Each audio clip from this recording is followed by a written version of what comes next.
When you are writing your essay, how should you begin is a very important question, and indeed it matters a lot. So, the first thing you need to keep into mind is never obstruct your thoughts. That means, what would be a scenario if I'm trying to park at this house? I cannot because there is a tree in front of it. And the same goes with you when you are writing your essay. Don't restrict your mindset to a particular direction or a particular event. Let thoughts flow open, and that would be a way where you would be able to understand what exactly to take into the answer and what should not be considered as part of the essay. The next is the most important part of it, which is the introduction. The introduction, I can say, is the very beginning of your essay, and since it's the beginning of your essay, if that is impressive, then there is a very high chance that the remaining essay would be read. So it's like a cream of the cake, and as you know, well begun is half done. Now, how can you keep your introduction short and sweet? One way is keep it to the point. Don't introduce unnecessary things and try to capture the attention of the audience. Now, there could be some questions which could actually be intriguing and could help the reader think about why should I read this essay. That is the prompt. Make sure you are on the topic. Very, very important. A lot of time students divert from the topic. So stay on topic is the very first thing.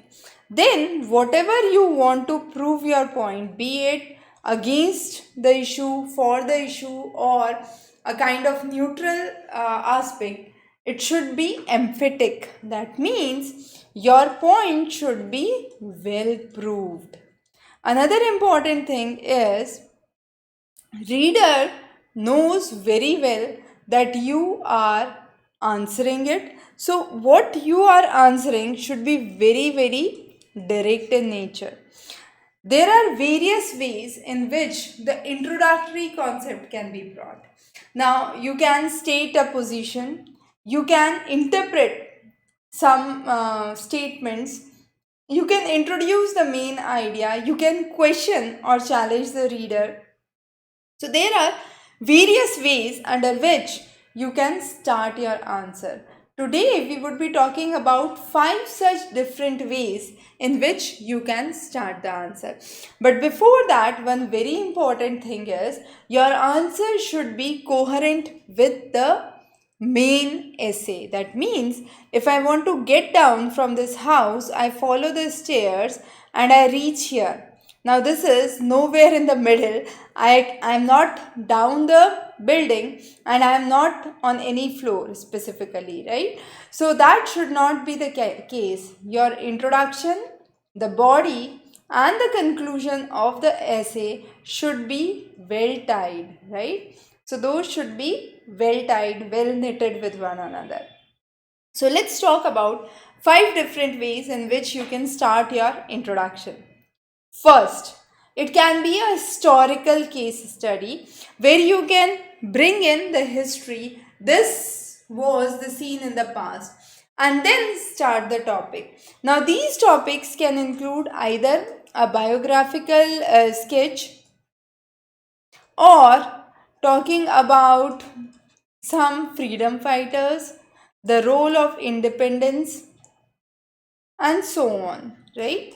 So it can be a historical overview. The next is anecdote. That means a little story. Now these stories, since we are child, we like to listen. That means you can start your introduction by relating your topic to a small incident in life or a small happening or a small story that you have ever heard. So that's way 2 to start your introduction. The third way, a surprising, alarming statement. Now, this is a trick which is used by professional writers.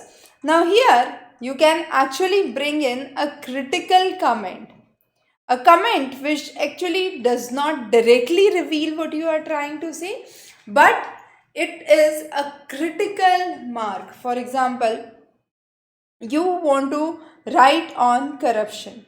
Now, you won't directly talk about corruption, but a surprising fact that reveals that this was the amount which was identified from a corrupt authority in one of the most peaceful areas. So it's alarming. Oh, that area cannot have corrupt officers, right? So it becomes alarming or a surprising statement, and it actually dwells the reader to dive in and read what was the case about. The next is start with famous personalities. Now, these could be scientists, these could be authors, any person who is a social reformer, a national leader, a freedom fighter. So, those are some of the celebrities, we would say. Definitely not the movie stars in this case, but yes, if you want to make your essay impressive, bring in quotes, works of scientists, great scholars, and that's another way to boost your answer. Prove that you have a good idea about the phenomena. The next is declarative. Now, this is the most simplest of those. As a child, when you had been writing your essay, that's how you begin. I am a student of so and so class and I like to visit gardens. One of the gardens that I visited was so and so. So it's a straightforward idea which is revealed. But again, this is not a bad starting, right? This can be a starting which is decent. If you are not able to capture any of the other essence, you can move on to the fifth way of introduction that we have discussed. Now, what you should never do, your introduction should never be pessimistic. It should never have negative connotations. No apologies, no humble opinion. I am not sure. I believe this might not happen. I think this should happen. So, none of your intentions, none of your negativities, and none of the dictionary meanings or the dictionary definitions should be used to begin your essay. Also, these should not be in your answer writing as well. So, very, very important. Now, what we have done is taken an example where we are talking about failures teach in our life. Now, if I start it like this, it is totally true that sometimes failure teaches us. Life is full of situations where we would just learn from our mistakes, we do better. Now, there is another way I am using the same idea. I agree that sometimes we learn the most from our failures. In fact, sometimes failures makes us realize that enables us to act differently next time. Now, this lesson can be seen in World War II, the crucible, the failure of American peace mission in Somalia. Now, this introduction, I would say, is far impressive than the previous one that we quoted. Why? Because of two things. One is that it talks about making a realization to act differently next time. So it's emphasizing a quality here.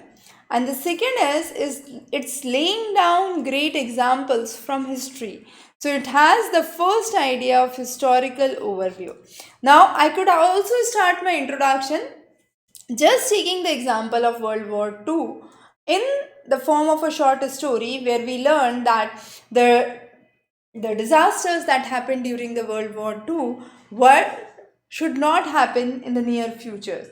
And if I take that as a story, a snippet of that, then this would be a anecdote.